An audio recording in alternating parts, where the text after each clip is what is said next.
Assalamualaikum warahmatullahi wabarakatuh. Saya Rafika Daud, saya dari kelas 3C jurusan Manajemen Pendidikan Universitas Negeri Gorontalo yang akan membahas tentang motivasi dalam organisasi. Yang pertama itu adalah motivasi.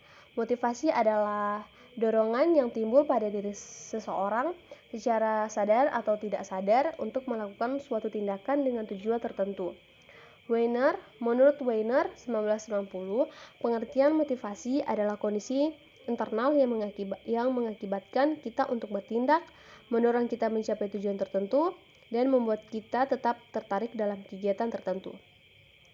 John W. Santrock, pengertian motivasi adalah proses memberi semangat, arah, dan kegigihan perilaku. Perilaku yang termotivasi adalah perilaku yang penuh energi, terarah, dan bertahan lama. Jenis motivasi yang pertama ada motivasi intrinsik. Dengan motivasi ini, internal merupakan motivasi yang datangnya bersumber dari dalam diri sendiri tanpa adanya ataupun dipengaruhi oleh faktor-faktor luar seperti pengaruh dari orang lain. Kedua, motivasi ekstrinsik atau yang biasa juga disebut dengan motivasi eksternal adalah motivasi yang muncul karena adanya pengaruh yang datangnya dari luar maupun orang lain. Motivasi ini biasanya datang ketika seseorang menginginkan untuk mendapatkan sesuatu dari orang lain atau juga biasanya mendapatkan barang yang orang lain punya. Motivasi jenis ini juga dapat muncul ketika seseorang ingin menjauhi sesuatu yang memiliki pengaruh negatif dari luar. Kemudian ada teori motivasi. Yang pertama teori Abraham Maslow atau teori kebutuhan. Mengemukakan bahwa pada dasarnya semua manusia memiliki kebutuhan pokok.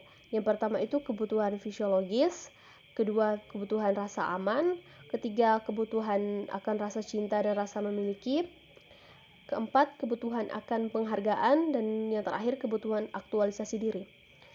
Kedua ada teori motivasi Herzberg atau teori dua faktor.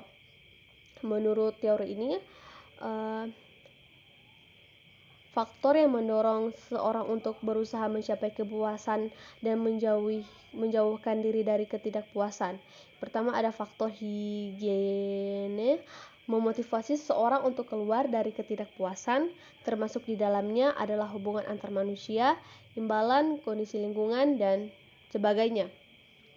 Kemudian ada faktor motivator, memotivasi seseorang untuk berusaha mencapai kepuasan yang termasuk di dalamnya adalah achievement, pengakuan, kemajuan tingkat kehidupan, dan sebagainya.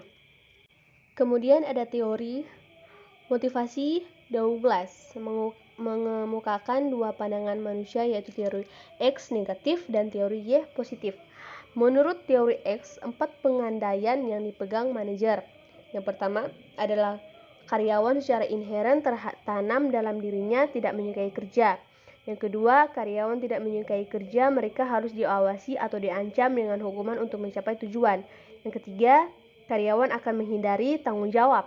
Yang keempat, kebanyakan karyawan menaruh keamanan di atas semua faktor yang dikaitkan dengan kerja. Kontras dengan pandangan negatif ini mengenai kodrat manusia ada 4 teori Y, yaitu yang pertama karyawan dapat memandang kerjasama dengan sewajarnya seperti istirahat dan bermain.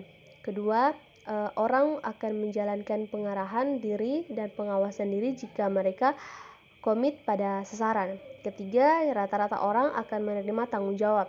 Yang keempat, kemampuan untuk mengambil keputusan inovatif. Yang keempat ada teori motivasi Verom atau teori harapan.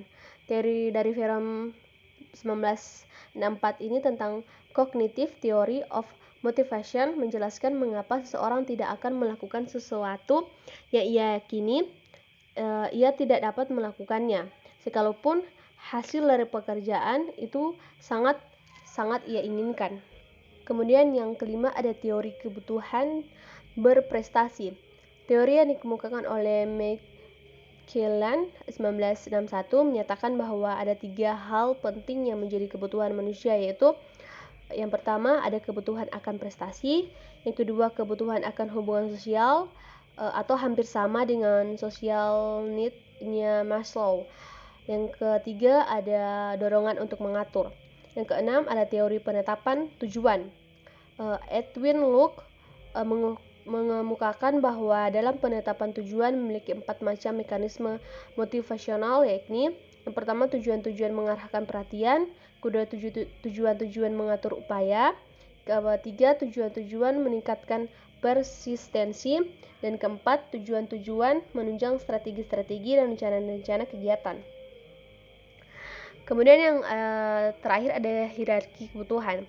Sistem hierarki kebutuhan meliputi 5 kategori motif yang disusun dari kebutuhan yang paling rendah yang harus dipenuhi terlebih dahulu sebelum memenuhi kebutuhan yang lebih tinggi.